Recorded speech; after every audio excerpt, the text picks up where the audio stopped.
fellow citizens. Today, India is being rightly called pharmacy of the world as we are supplying medicines and other healthcare items to several countries to alleviate people's suffering and contain the pandemic across the globe. Now we also provide vaccines to other countries. The past year was a time of adversity and it came from many fronts. We faced an expansionist move on our borders, but our valiant soldiers foiled it. To achieve this objective, 20 of them had to lay down their lives. The nation shall remain grateful to those brave soldiers.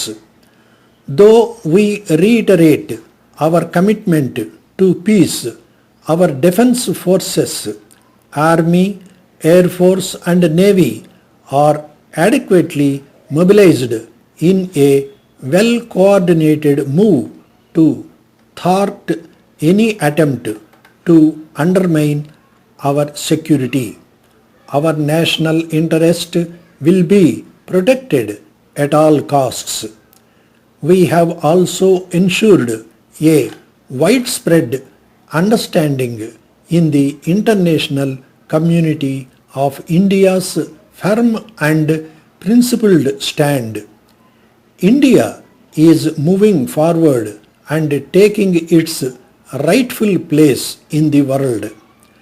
During the recent years, its influence has been expanding and encompassing the larger part of the world. The manner in which India got overwhelming support of the international community for its entry as non-permanent member in the Security Council this year is indicative of that influence.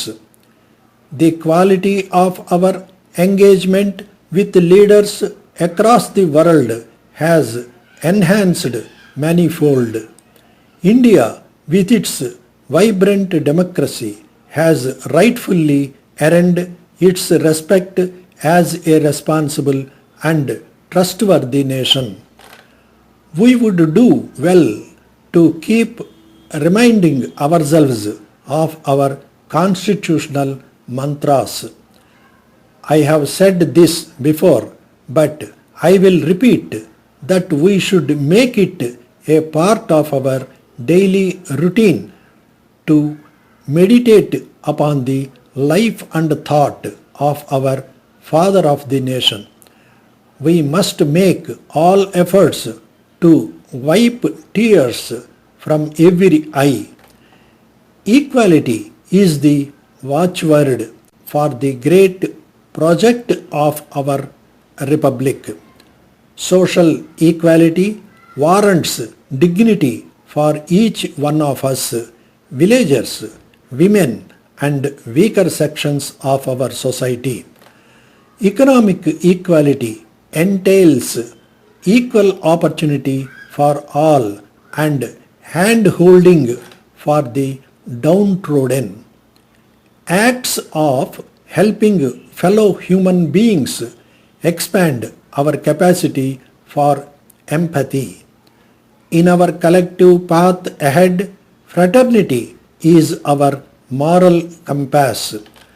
Let us all continue on the path of constitutional morality, which Ambedkar mentioned in his speech to the Constituent Assembly while presenting the draft of the Constitution.